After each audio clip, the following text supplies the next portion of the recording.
انہی تمام تر سیاسی اور معاشی معاملات پر آج ہم ڈسکشن کریں گے. انہیں پہ بات کرنے کے لیے اسلم غوری صاحب ہمارے ساتھ موجود ہیں جمعیت علماء اسلام سے. سو مچ ہو جائیں گا. سب سے پہلے تو جی بی الیکشن سے آغاز کرتے ہیں. نون لیگ اور پیپلز پارٹی ایک اتحادی حکومت بنانے جا رہے ہیں. آپ اس انتخابی نتیجے کو کس نظر سے دیکھتے ہیں اور کیا آپ سمجھتے ہیں کہ یہ اتحادی حکومت گلگت بلتستان کے عوام کو جو درپیش مسائل ہیں جس میں روزگار ہے, انفراسٹرکچر ہے, صحت ہے, تعلیم ہے, ان شعبوں میں بہتری لانے میں کامیاب ہو سکے گی؟ کیونکہ اب عوام کی وفاقی حکومت سے تقریباً تمام امیدیں اٹھ چکی ہیں.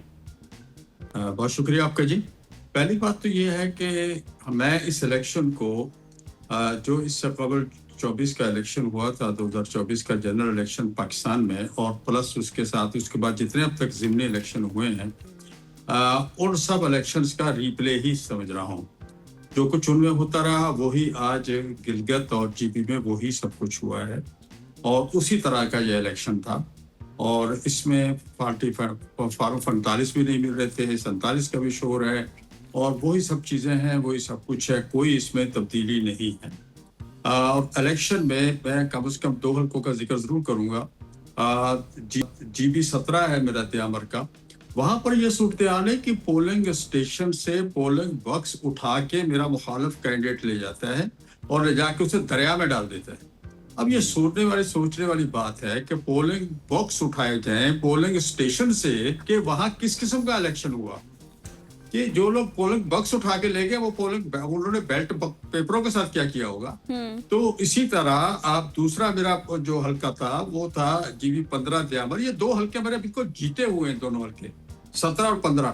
یہاں پر جی خواتین کے پولنگ اسٹیشنوں میں تماشا ہوا ہے. اس کے علاوہ ہم نے 7 پولنگ اسٹیشن مردوں کے جن میں سریعام ٹھپے لگے. ہم نے ان سے کہا فرازک کرا لو, آپ کو کہانی سامنے آ جائے گی. لیکن کیوں کرائیں گے فرازک کی؟ انہوں نے تو پری پلان جیسا کچھ کرنا تھا اور انہوں نے پری پلان جیسا کچھ کیا ہے. اور میں اس میں تھوڑا سا کچھ اور بھی کہنا چاہوں گا کہ ایسا لگتا ہے کہ کچھ معاملہ طے ہو گئے ہیں پیپلز پارٹی, بلکہ حکمرانوں میں. یہ ہمارے حکمران ہیں, پیپلز پارٹی بھی حکومت ہے اور مسلم لیگ بھی حکومت ہے. یہ علیحدہ بات ہے کہ آج صبح سے ایک نیا ڈرامہ قوم کے ساتھ لا رہے ہیں جی. جو حکومت ہوتی تھی وفاق میں وہی صوبے میں جیتتی تھی. اب دیکھیں جی وہاں پر تو مسلم لیگ نہیں جیتی, فیئر الیکشن ہوا ہے. تو بھائی پیپلز پارٹی کوئی اپوزیشن کی جماعت ہے؟ پیپلز پارٹی کس بینچ پہ بیٹھی ہے؟ بالکل سرکاری بینچوں پہ بیٹھی ہے. پیپلز پارٹی کے صدر پاکستان سرکاری نہیں ہے یا اپوزیشن کا ہے؟ کیا ان کے گورنر نہیں ہے؟ تو یہ دونوں مل کے حکومت چلا رہے ہیں. پیپلز پارٹی ہو مسلم لیگ ہو, ان کی مشترکہ حکومت ہے. تو مسلم لیگ جیت جائے وہاں پر یا پیپلز پارٹی جیت جائے تو وفاقی گورنمنٹ کا ہی ہم اس کو تسلسل سمجھیں گے. اس کو یہ نہیں کہیں گے کہ جی وفاقی گورنمنٹ کی پارٹی صرف مسلم لیگ ہے. نہیں, دونوں پارٹیاں وفاق میں کام کر رہی ہیں, دونوں مسلم اکٹھی ہیں. تو اس لیے یہ ایک اس طرح کی بات آپ اس وقت آج میڈیا پہ بہت سے دوستوں سے میری بات ہوئی ہے اور یہاں پر کچھ لوگوں سے اسلام آباد پہ بڑی تفصیلاً گفتگو ہوئی اس پہ.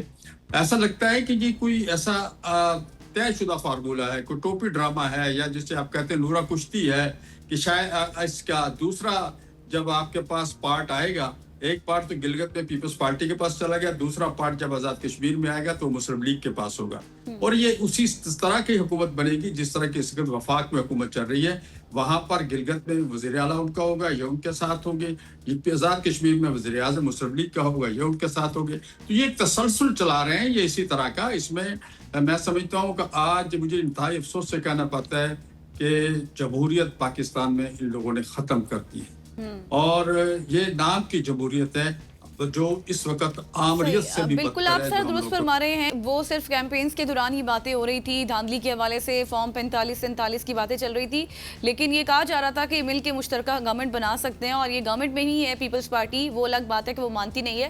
مجھے تھوڑا سا یہ بتائے گا, جس طرح میں نے ابتدا میں ذکر کیا مولانا فضل الرحمان صاحب اور وزیر اعلیٰ خیبر پختونخوا کی ملاقات کے حوالے سے, ہم نے دیکھا کہ وہ ایک یونائٹڈ فرنٹ دکھایا گیا حکومت کو. آپ کا کیا موقف ہے اس پر کہ NFC ایوارڈز میں جو خیبر پختونخوا ہے اس کے ساتھ ناانصافی ہو رہی ہے؟ آپ سمجھتے ہیں جے یو آئی یہ سمجھتی ہے اگر وفاق مطالبات تسلیم نہیں کرتا تو پھر جے یو آئی فے اس معاملے پر کیا اقدامات کر سکتی ہے؟ پی ٹی آئی کی جو گراؤنڈ ریالٹی ہے وہ یہی ہے کہ پی ٹی آئی اور جے یو آئی 2 ہی پارٹیاں ہیں جو کہ پی ٹی کی صحیح نمائندہ ہیں. باقی کو پارٹیاں ایسی ہیں نہیں. اگر کوئی ہے تو مسلم لیگ ہے تو ہزارہ تک محدود ہے, اور دوسری پارٹی میں اگر کوئی ہے تو وہ چترال وغیرہ تک محدود ہے پیپلز پارٹی. تو بڑی پارٹیاں یہی 2 ہیں, اور ہم ہی بل کے کچھ صوبے کو دیکھتے ہیں. اب اس وقت سی ایم کے پی کے تشریف لائے تھے, پہلے بھی ایک ملاقات کر چکے ہیں, کل سیکنڈ ملاقات تھی. تو اس ساری چیزوں پہ غور و خوض ہوا کہ ان کو این ایف سی میں حصہ پورا نہیں مل رہا. ان کو فاٹا جو 8 سال سے مرج کیا گیا ان کا وہ فنڈز نہیں دیے جا رہے, وہ فاٹا کے عوام تک وہ فنڈز نہیں پہنچ رہے, وہ پریشان ہیں. اسی طرح وہاں پر جو گندم ہے جو وہاں سے آنی ہے پنجاب سے, جو آئین کا تقاضا ہے, آئینی طور پہ تحفظ حاصل ہے کے پی کو, لیکن وہ اس کو بھی پنجاب گورنمنٹ اس کو روک رہی ہے, وہ گندم ان کو نہیں دے رہی, جس کی وجہ سے یہاں آٹے کی قلت پیدا ہو رہی ہے اور دوسرے مسائل پیدا ہو رہے ہیں. تو قبائلی علاقوں میں جو اس وقت مشکلات پیدا کی ہوئی ہیں, معدنی وسائل پہ کچھ لوگ قبضہ کر رہے ہیں, جو اصل مالکان ہیں وہ غریبوں کو وہاں سے ڈرا دمکا کے نکال کے بھگا دیا اور کچھ لوگ اس پہ قبضہ کر رہے ہیں. یہ وہ ساری چیزیں تھی جس پہ بیٹھ کے ڈسکس ہوا ہے, سارے معاملات پہ ڈسکس ہوا, اور ہمارے درمیان میں ان چیزوں پہ اتفاق کیا گیا کہ یہ چیزیں جو ہیں غلط ہیں, یہ نہیں ہونی چاہیے. جے یو آئی نے اس پہ, جے یو آئی اور پی ٹی آئی کے درمیان میں ان چیزوں پہ اتفاق پایا گیا. ہم نے اس میں ایک ان کے سامنے اپنی طرف سے بھی ایک بات رکھی کہ جو مدارس کے بارے میں 26ویں آئینی ترمیم کے ساتھ ایک رجسٹریشن کا قانون بنا تھا, آئین پاکستان میں ترمیم ہوئی تھی, جو ایک بل بنا تھا, جو اس وقت 26ویں ترمیم کے ساتھ ایک مدارس کے حوالے سے, ان کے رجسٹریشن کے حوالے سے جو چیزیں آئی تھی, بل آیا تھا, تو ہم چاہتے ہیں کہ وہ ایز اٹ از سارے صوبوں نے پاس کرنا تھا اور وہ کے پی سے پاس نہیں ہوا. تو اس کی ہم نے ان سے ریکویسٹ کی, تو انہوں نے کہا بالکل ہم اس کو پاس کریں گے, مساجد و مدارس سے زیادہ ہمیں کیا عزیز ہے. تو انہوں نے اس پہ ہم سے کمٹمنٹ بھی کی ہے, تو انہوں نے کہا کہ ہم اس کو پاس بھی کریں گے. تو بات یہ ہے کہ کے پی کے کی صورتحال انتہائی نازک ہے. وہاں پر اس وقت آپ دیکھیں نا, شام مغرب کے بعد لوگ گھروں میں بند ہو جاتے ہیں. پشاور جیسے شہر میں لوگ گھروں سے باہر ڈرتے ہوئے نکل رہے ہیں, حیات آباد تک کے اندر وہ ٹی ٹی پی والے پہنچ چکے ہیں. اب صوبائی گورنمنٹ کہتی ہے یہ وفاق, یہاں پر وفاق آپریشن کر رہا ہے, وفاق کا مسئلہ ہے. وفاق والے کہتے ہیں بیٹھ کے کہ صوبائی گورنمنٹ کا مسئلہ ہے.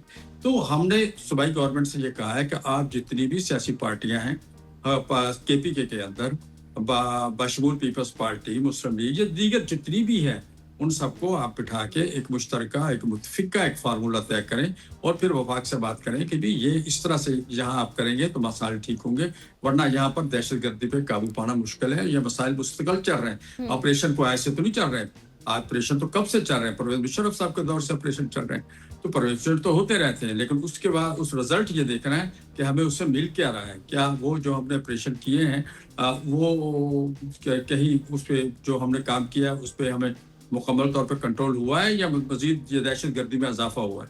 تو یہ ساری چیزیں جن پہ ہم نے کل ڈسکس کیا ہے, اور میں ٹھیک ہو سمجھتا ہوں گیا.